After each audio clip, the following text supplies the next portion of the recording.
from Sarasota Memorial and the Deb Kavanaugh Multimedia Studio, this is HealthCast, a healthy dose of information from experts you can trust. Hi, everybody. Welcome to HealthCast. I'm Allison Gottermeyer. Thank you so much for joining us today as we talk about mild traumatic brain injuries and how to know when to seek medical care. Our guest today is Nurse and Trauma Injury Prevention Coordinator at Sarasota Memorial, Casey Howell. Casey, thank you for joining us once again. Yeah, hi, Allison. Thanks for having me. Can you start by talking about concussions and what they actually are? So yes, and you said it perfectly the first time, mild traumatic brain injuries, which kind of shifts the feeling a little bit when we talk about that. Concussions are, or mild traumatic brain injuries, all brain injuries, regardless of mild or severe, are somewhere on a level of physical force that impacted the head or body that caused the brain to quickly move within the skull itself.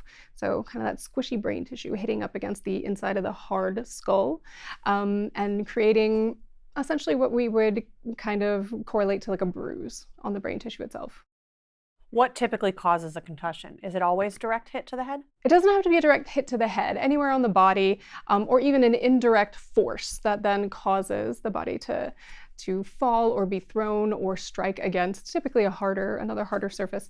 The most prevalent source of mild traumatic brain injuries is from falls, actually, and then MVCs, sports-related injuries, physical assault, those type of high impact, high energy transfer.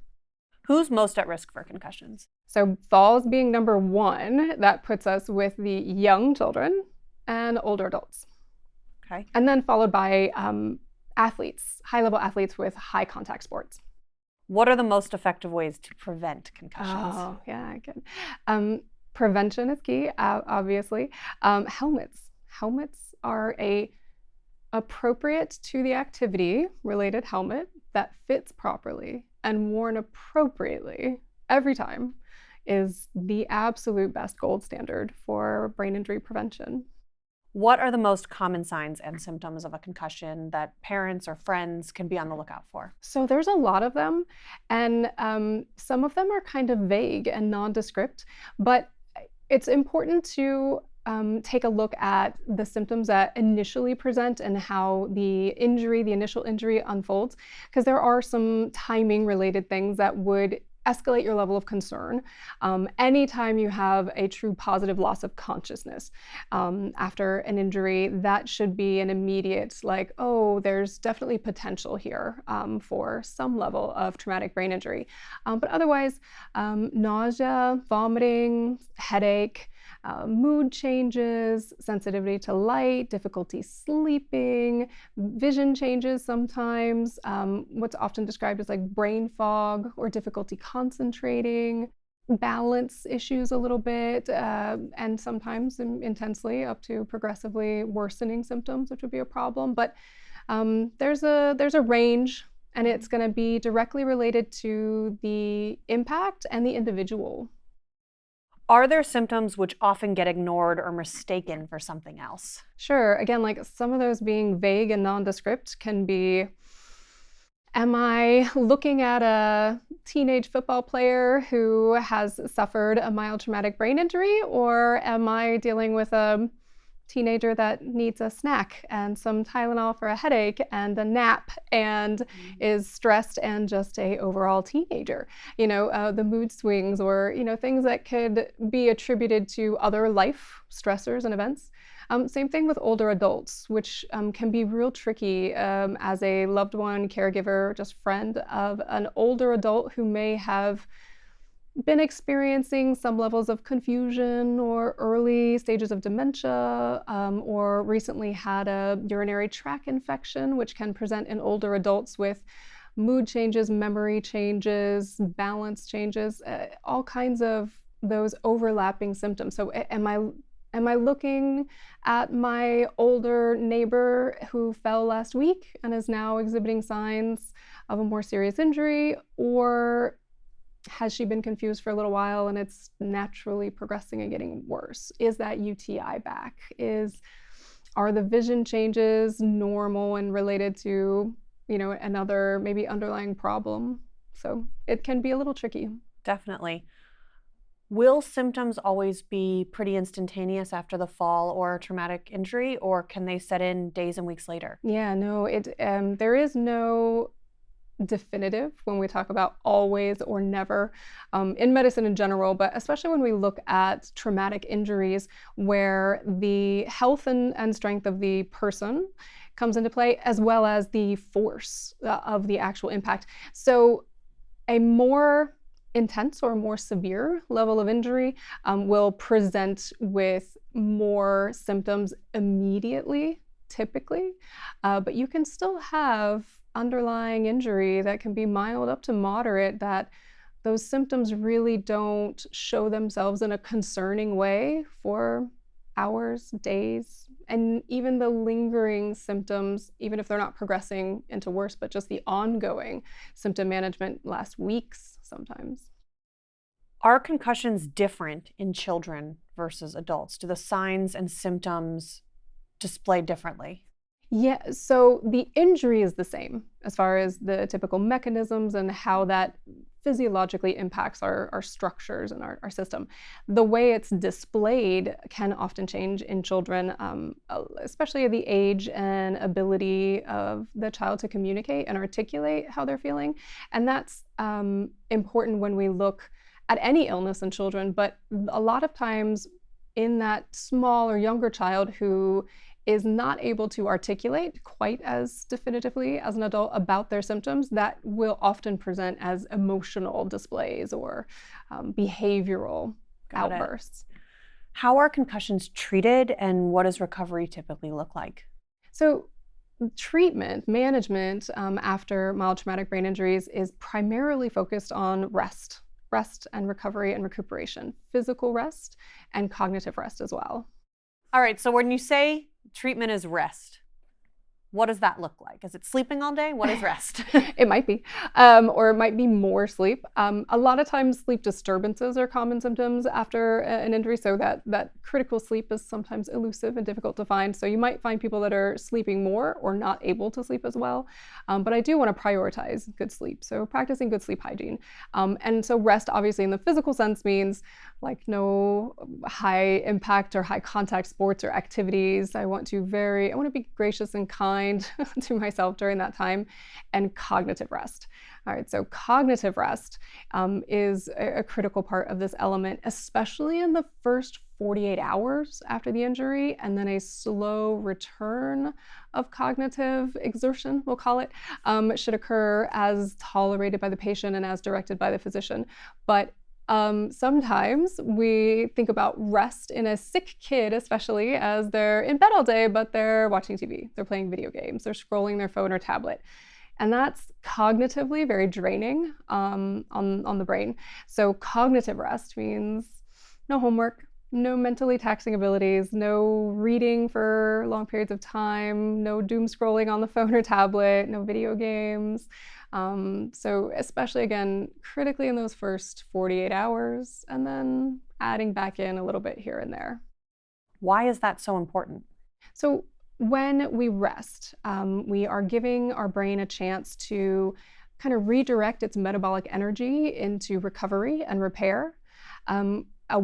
Being awake, being physically active, or engaging in like mentally taxing type of behaviors requires a lot of metabolic brain energy that we want to kind of calm and relax and reduce that and make it available to repair some of those neurons that were damaged in the injury. And rest and sleep, good sleep especially, is really important for the brain, particularly when it's in a vulnerable state after it's been injured, but that helps reset chemical balances and allow for that repair to damaged neurons to occur.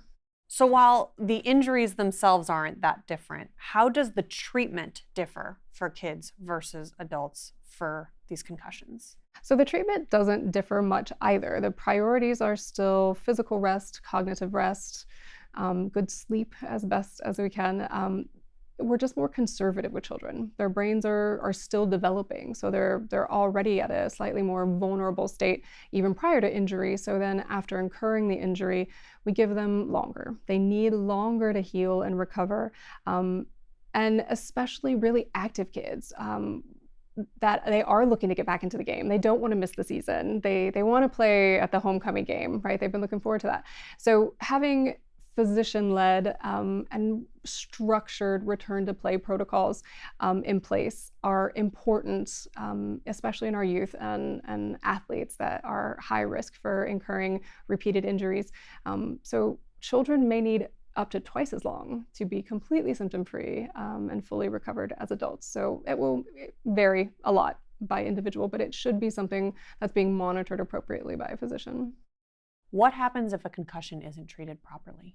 Improper management or lack of management after a mild traumatic brain injury can result in long-term and or permanent changes in cognitive ability, some of which can be quality of life affecting.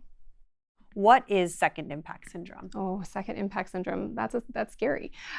Second impact syndrome is a rare but often fatal result of incurring a secondary traumatic brain injury before the first injury is completely healed and the patient is symptom-free.